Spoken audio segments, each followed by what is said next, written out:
Hello, everyone, and welcome back to Business Simplified. Today, we are tackling a question that I get asked almost all the time. Do we really need a business plan to succeed in our business? It's a fair question. After all, we've heard stories about how successful entrepreneurs just jumped in and figured things out along the way. But then there are others who swear by careful planning before taking any big action. So, what's the truth? Is planning just a waste of time that slows you down, or is it the secret ingredient for your business success? Today, I'm going to break this down into simple language and share what research actually tells us and explain the different types of business plans that you might need to succeed depending on your goals.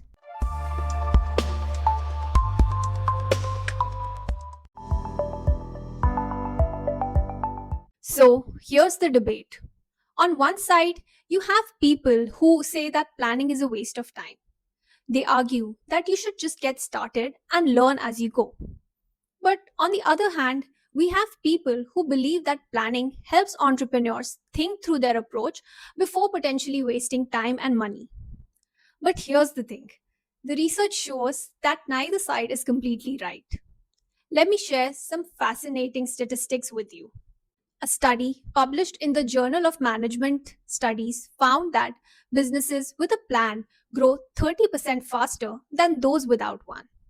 Now, that doesn't mean that businesses without a plan are doomed, but they don't grow as quickly as the others. Another study found that 71% of high growth companies, those with over 92% growth year on year, have business plans. Now, correlation does not equal causation, but it does suggest that successful companies find value in creating a business plan. And perhaps the most striking statistics is that entrepreneurs who create a plan are 152% more likely to actually launch their business and 129% more likely to get past the startup phase. So, what does this all suggest? Planning matters, but the type of planning you do should match your business stage and your goals. Now, let's talk about why planning helps in practical terms. It helps you clarify your thinking. Planning forces you to think through how your business will actually work. When you write down your idea, you start seeing the gaps, the opportunities, and potential problems you might have missed. Let me share a personal example. A few years ago, I worked with a client who wanted to launch a specialty coffee shop. In his head, everything seemed perfect. Great concept, great location, and great coffee. But when we sat down to write the business plan, we realized that a critical flaw didn't account for high staff cost, which was required to deliver that premium experience he had envisioned. If he had just jumped in without planning, he would have burned through the capital in months. So we adjusted the concept to include higher margins and create a more efficient service model. And this happens all the time. There's something powerful about putting your ideas on paper. It lets you move from vague concept to specific details, and that's where you discover whether your business actually makes sense. Planning helps you understand your market better. You research who your customers are, what they need, and how your competitors are servicing them currently. This gives you a much clearer picture of where your business fits in. So, I remember working with a tech startup that was developing a new project management app.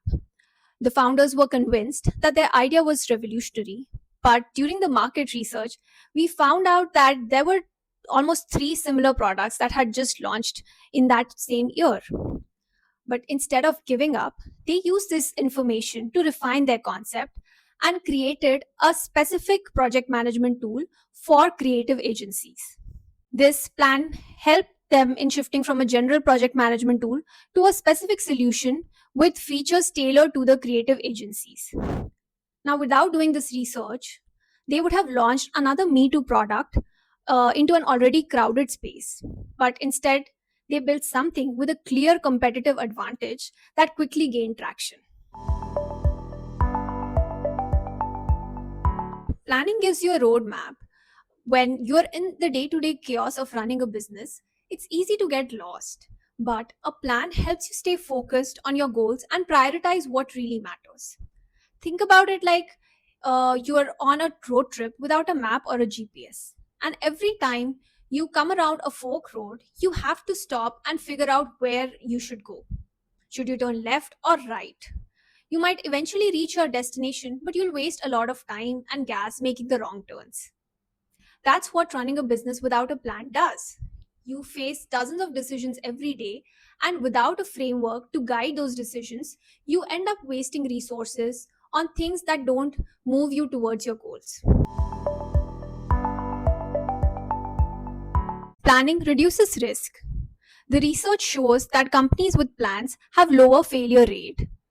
Now, a plan does not guarantee success, but it does improve your odds. Consider this scenario. Two restaurants open in the same neighborhood.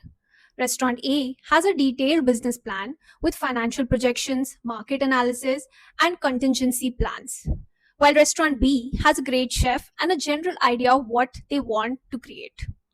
3 months in, a major road construction project begins right in front of both restaurants, cutting the traffic by almost 70%.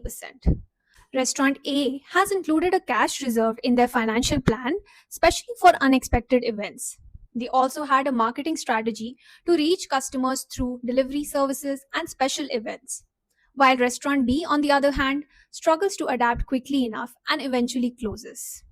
A study in the Strategic Management Journal looked at 223 companies and found that having a plan significantly reduced the likelihood of business failure. Planning does not eliminate risk, but it helps you prepare for it. This is something people often overlook. Planning creates a shared vision that you can communicate to others, whether it is potential team members, suppliers, partners, or customers. A clear plan helps everyone understand what your business is and why it matters. But here's something important. The most effective business plans aren't necessarily the most detailed ones. For startups, the shorter the plan and the less detailed, it actually performs better than long, complex ones. That's most probably because startups are constantly learning and adapting. A lightweight plan that you can easily update is much more useful than creating a massive document that sits on a shelf gathering dust. I always tell founders to think of their business plan as a living document, something that evolves as your business does. The goal isn't to predict the future perfectly, but it is to create a framework that helps you make better decisions as you learn and grow. Now, let's talk about the three main types of business plans because your end goal really determines what kind of plan you need. The first type is the investor ready business plan. This is the most common type because most businesses need funding to launch or grow. The goal here is pretty obvious to show your investors or bank that your business is a solid investment opportunity. This type of plan needs to be thorough. You need to answer every possible question an investor might have. The structure is key because different readers have different focus on different sections. A CEO might want to go through the management section, while a CFO might want to see the finances. One important thing to remember is that investors and banks see hundreds of business plans every day and they can tell you that you haven't put the time to research and write a detailed plan. So they won't take that first time to invest in you, and that's very simple. What makes this plan different is the emphasis on your credentials, your industry knowledge, and the financial projections. Investors aren't just backing an idea, they are backing you and your team. The second type is the internal roadmap business plan. Now, this is for your eyes and your team only. It is a guide to help you benchmark your growth. The structure is similar to a business plan, but the content differs. Since you're not trying to impress anyone, you can skip over certain details and focus on what matters to you. For example, if you are a solo entrepreneur, you don't need to include your glamour shot and biography in the management section. But you should make your operations section super detailed with clear milestones, deadlines, and budget goals. This allows you to pull out your plan on a daily, weekly, and monthly basis to track your progress and see your growth. If you're just starting out, this is actually a great place to begin.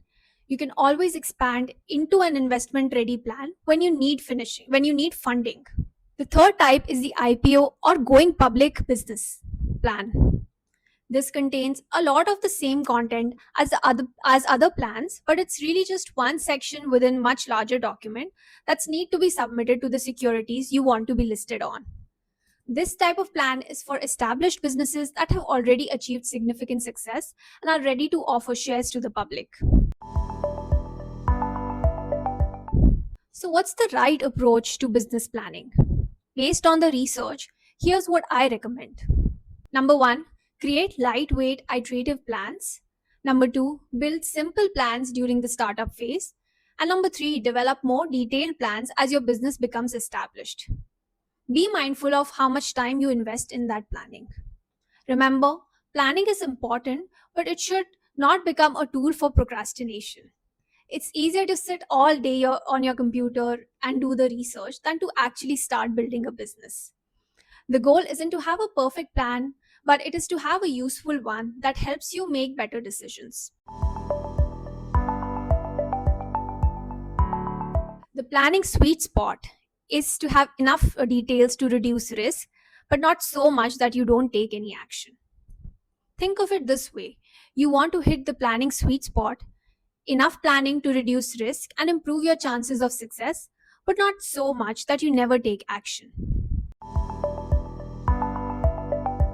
So, to wrap this up, do you need a business plan to create a successful business? The research says probably yes, but the right kind of plan depends on your business stage and growth. The key is to see planning as a tool, not an end in itself. It is there to help you clarify your thinking, understand your market, reduce risk, and improve your chances of getting funded. The most successful entrepreneurs understand that planning and action go hand in hand. You plan, you act, you learn, and you adjust your plan and keep moving forward. Remember, companies with plan grow 30% faster, and you need different plans for different purposes. And the best plans are living documents that evolve with your business. So, what do you think? Are you a planner, or do you prefer to jump right in? Let me know in the comments. If you found this helpful, don't forget to like the video and subscribe to Business Simplified for more straightforward business insights. And hit the notification bell so you don't miss out our next video. Thanks for watching, and I'll see you next time. Bye.